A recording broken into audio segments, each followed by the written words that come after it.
कैसे हैं आप लोग। उम्मीद करती हूँ आप सभी लोग अच्छे होंगे, खुश होंगे। मैं शादमा अपनी इन वीडियो के ज़रिए लाइफ से जुड़ी छोटी छोटी बातें आप लोगों के साथ शेयर करती हूँ, इस उम्मीद के साथ, इस नीयत के साथ कि कहीं ना कहीं, कभी ना कभी, किसी न किसी को इन बातों से फ़ायदा पहुँचेगा। हम सब लोग बहुत एक कॉमन सी बात सुनते आ रहे हैं, अक्सर बुक्स में भी हम लोगों ने पढ़ा है कि चिंता जो है वो चिता के समान होती है। मतलब अगर आप चिंता करते हैं, आप टेंशन लेते हैं, आप स्ट्रेस लेते हैं, तो वो हमारी बॉडी पे इतना ख़तरनाक असर डालती है जितना कि हम सोच भी नहीं सकते। अक्सर ऐसा होता है बहुत लोगों के साथ कि उनको फील होता है कि उनकी बॉडी में अलग अलग कहीं ना कहीं पेन हो रहा है। किसी को हैंड में पेन होता है, कभी कभी किसी को कमर में हो रहा है, किसी को हेडेक हो रही है, किसी का पेट में डाइजेशन से जुड़े इश्यूज़ रहते हैं। और जब हम डॉक्टर के पास जाते हैं, हम चेकअप कराते हैं, तो रिपोर्ट्स नॉर्मल होती हैं। फिर हमें समझ में नहीं आता कि जो पेन हम फील कर रहे हैं हम उसको एक्सप्रेस भी नहीं कर पाते ना। भाई रिपोर्ट्स नॉर्मल है तो आप किसी से क्या कहेंगे कि आपको क्या प्रॉब्लम है। तो वहाँ पे बहुत ज़रूरी हो जाता है कि हम मेडिसिन और बीमारियों से हटकर भी सोचें कि ये पेन हमारे क्यों हो रहा है। उसका एक बहुत बड़ा रीज़न होता है हमारे इमोशंस। जब हम अलग अलग तरह के इमोशंस को फील कर रहे होते हैं, चाहे वो गुस्सा हो, चाहे वो टेंशन हो, स्ट्रेस हो, डर हो, घबराहट हो, इस तरह के जो अलग अलग इमोशंस होते हैं उनको हमारी बॉडी के अलग अलग पार्ट्स ट्रैप करते हैं, उनको पकड़ते हैं। अगर ये इमोशंस, ये टेंशन, स्ट्रेस किसी भी इंसान के साथ बहुत लंबे पीरियड तक रह जाते हैं तो उसकी बॉडी में, उस पार्ट में कहीं ना कहीं कोई ख़राबी पैदा हो जाती है, कोई ना कोई बीमारी जनरेट हो जाती है। बीमारियों का मेन रीज़न इस टाइम पे जो ज़्यादातर बीमारियां हैं, डायबिटिक हैं जैसे, और बीपी का इशू हो रहा है, हार्ट इश्यूज़ हो रहे हैं, हेडेक से रिलेटेड बहुत प्रॉब्लम्स हैं, जैसे माइग्रेन है। तो ये ज़्यादातर जो हैं वो हमारे इमोशन से कोरिलेट करती हैं। क्योंकि अब ये चीज़ ऐसी कॉमन है कि हमें बहुत लोगों को इस बात से फील नहीं होता है कि ये हमारी बॉडी पे जा कर के नेगेटिव इम्पैक्ट डाल रहे होंगे। क्यों? और अक्सर ऐसा होता है कि आपको अगर हेडेक हो रहा है तो आप डॉक्टर के पास जाते हो, आप मेडिसिन ले रहे हो, आप चेकअप करा रहे हो, लेकिन आपकी रिपोर्ट्स नॉर्मल आती हैं। तो उसके पीछे हमारे इमोशंस होते हैं। तो मैं बताने जा रही हूँ इस वीडियो में कि हमारे किस तरह के इमोशंस को हमारे कौन सा बॉडी का पार्ट जो है वो ट्रैप करता है, किस तरह के इमोशंस से हमारे बॉडी के किस पार्ट पर क्या असर पड़ता है। तो वीडियो पूरी देखें। अगर आपको पसंद हो तो इस वीडियो को लाइक करें और शेयर करें। जिन लोगों को बहुत ज़्यादा कंधे और नेक से जुड़ी प्रॉब्लम होती है, मतलब गर्दन, अपर पार्ट में गर्दन और शोल्डर में पेन होता है, तो ऐसे लोगों को ये सोचना चाहिए कि कहीं उनको इस बात की तो टेंशन नहीं है जो उनके ऊपर जिम्मेदारियां हैं।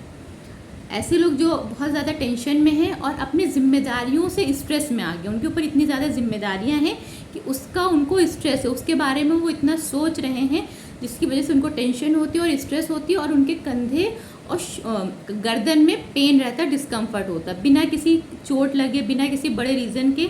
और अगर लंबे टाइम तक इमोशन बॉडी में रह जाएगा तो कहीं ना कहीं उस पार्ट को वो डैमेज करता है, इफेक्ट करता है। तो जिन लोगों को भी कंधे और गर्दन में चोट लगे, पेन फील होता है बिना किसी चोट लगे, तो इस बात पे ज़रूर ध्यान दें कि उनको कहीं अपनी जिम्मेदारियों से स्ट्रेस तो नहीं है। जिन लोगों को लोअर बैक में पेन होता है, पीठ के निचले हिस्से में पेन रहता है, ऐसे लोग फाइनेंशियली बहुत ज़्यादा टेंशन में हैं। उनको फाइनेंस से जुड़ी, पैसों से जुड़ी बहुत ज़्यादा टेंशन होती है और उनको कोई सपोर्ट नहीं है। वो अपने आप को अकेला महसूस कर रहे हैं। पैसों को कमाने को लेकर हो सकता है, या उनके पास पैसों की कमी हो, इस बात को लेकर उनके लोअर बैक में अक्सर डिस्कम्फर्ट रहेगा, पेन रहेगा, जिसको कभी कभी वो समझ भी नहीं पाएंगे कि वो क्यों हो रहा है। जिन लोगों को हिप एरिया में पेन होता है, हिप रीजन में, तो ऐसे लोग जो होते हैं उनमें डर होता है, ट्रॉमा होता है, किसी चीज़ को भी लेकर उनको डर होगा या ट्रॉमा होगा। ऐसी कोई अनईजी सी सिचुएशन है, ऐसी स्ट्रेसफुल सिचुएशन है जिससे वो निकल नहीं पा रहे हैं, उनको उस बात का डर है, घबराहट है, तो ऐसे लोगों को हिप एरिया में पेन रहता है, डिस्कम्फर्ट रहता है।